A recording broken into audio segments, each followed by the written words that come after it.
Assalamualaikum warahmatullahi wabarakatuh. Saya Muhammad Zain Kolbi Hasim ingin menjelaskan terkait perkembangan media massa di era reformasi. Gerakan moral yang dimotori oleh para mahasiswa dan kalangan sivitas akademik telah membawa bangsa Indonesia ke babak baru, yakni era reformasi yang menyeluruh dalam berbagai bidang kehidupan bernegara dan berbangsa. Salah satu implikasinya adalah reformasi di bidang media massa. Upaya reformasi yang dimaksudkan tentunya diarahkan pada tujuan untuk mewujudkan suatu sistem dalam kehidupan media massa yang demokratis, adil, bebas, dan bertanggung jawab. Pengalaman di masa Orde Baru menunjukkan bahwa media massa di Indonesia berada dalam kondisi yang terkungkung, tidak berdaya dari tekanan-tekanan kepentingan pihak penguasa dan pengusaha media. Tekanan-tekanan itu dilakukan dengan alasan demi stabilitas nasional dan kepentingan pembangunan ekonomi. Hal demikian jelas telah membuat media massa cenderung hanya berorientasi pada kepentingan pihak pemerintah dan pihak pemilik modal dan mengabaikan kepentingan khalayak dan masyarakat luas. Kemudian yang selanjutnya adalah latar belakang adanya reformasi di media massa. Adanya reformasi di media massa diakibatkan karena kredibilitas media massa di mata khalayak semakin menurun. Dalam konteks ini, Dedi N. Hidayat mengatakan bahwa melemahnya kredibilitas media massa nasional disebabkan oleh sistem komunikasi politik dan kebijakan politik media massa yang berlaku. Kemudian faktor yang menyebabkan melemahnya kredibilitas media massa ada dua. Yang pertama, ketidakberdayaan para pengelola media massa dalam menghadapi tekanan politik eksternal atau dalam mendefinisikan dan menggambarkan realitas sosial. Tekanan eksternal ini akan mempengaruhi objektivitas antara media, dan hasilnya media massa dalam pemberitaannya tidak lagi mampu menyajikan pluralitas sikap dan opini yang dapat memperkaya wawasan pemikiran khalayak. Kemudian yang kedua, secara struktural, politik media yang berlaku di masa Orde Baru diasumsikan semakin memperkokoh integrasi vertikal dalam sistem komunikasi politik. Hal ini tercermin dengan dimilikinya berbagai media massa oleh elit politik yang diperkirakan memiliki keseragaman konsepsi mengenai realitas sosial. Pola demikian oleh khalayak luas akan dinilai kurang mewakili spektrum realitas sosial secara komprehensif dan objektif, karena tidak menyertakan versi-versi alternatif yang berada di luar horizon pemikiran pihak-pihak pengendali massa. Kemudian, kerangka teoritis. Pendekatan yang digunakan dalam membahas masalah di atas adalah teori sistem normatif media massa. Dalam teori sistem normatif media massa, dijelaskan ada 6 ragam teori sistem normatif media massa yang dapat diterapkan dalam suatu negara. Yang pertama adalah teori sistem media massa otoriter. Teori ini lazim diterapkan dalam masyarakat pra-demokrasi dan dalam masyarakat yang masih didominasi oleh kekuatan otoriter.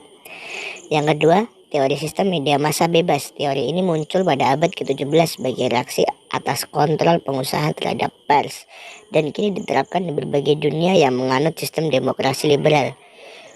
Kemudian yang ketiga, teori sistem media massa tanggung jawab sosial. Teori ini didasarkan pada pertimbangan bahwa sistem pada pasar bebas kenyataannya telah gagal untuk memenuhi tujuan kebebasan pers dan tidak mampu melindungi kepentingan masyarakat yang banyak. Kemudian yang keempat, teori sistem media massa Soviet. Prinsip utamanya adalah media merupakan kaki tangan penguasa. Kemudian kalangan swasta tidak dibenarkan memiliki media.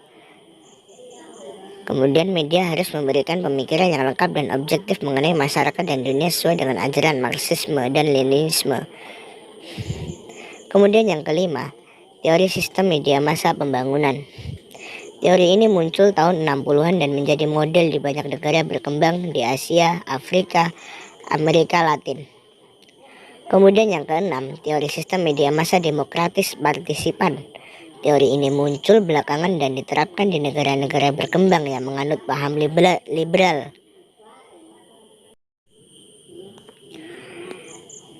Kemudian revolusi sistem pers. Sistem pers Pancasila yang selama ini dianut sepertinya menjadi bumerang bagi pers atau media massa Indonesia. Keterkungkungan sikap dan ketidakberdayaan serta monotonitas isi pemberitaan sepertinya menjadi ciri khas pers Pancasila.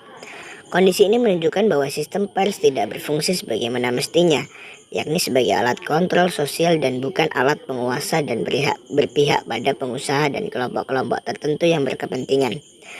Terjadinya reformasi di negara kita merupakan momen yang sangat tepat sekali dan membawa angin segar bagi kehidupan media massa.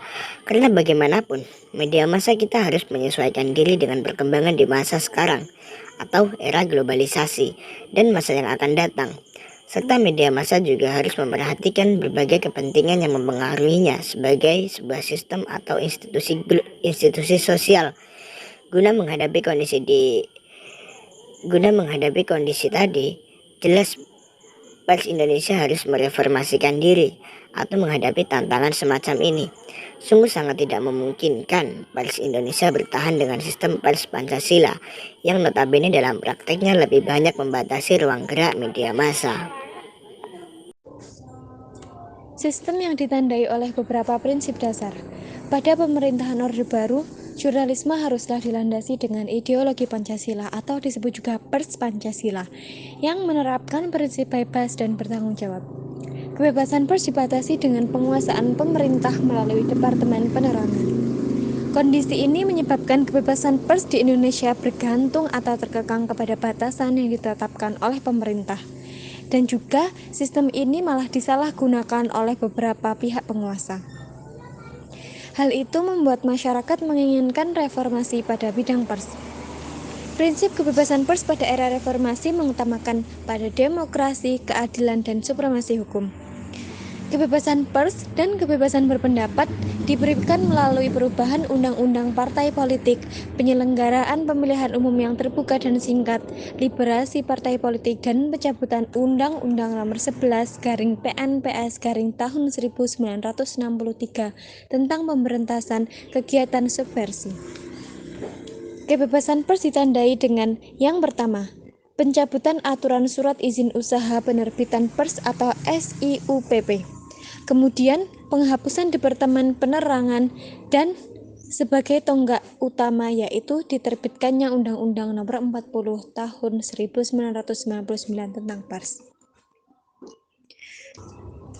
Di era reformasi ini, masyarakat menginginkan peningkatan independensi, perlindungan, dan kepastian hukum yang menjamin kepentingan dan kebutuhan akses di media. Salah satu implikasinya yaitu dengan mengubah status Badan Hukum TVR dan RRI menjadi otonomi independen. Seperti yang sudah dikatakan bahwa salah satu prinsip kebebasan pers pada era ini adalah demokrasi.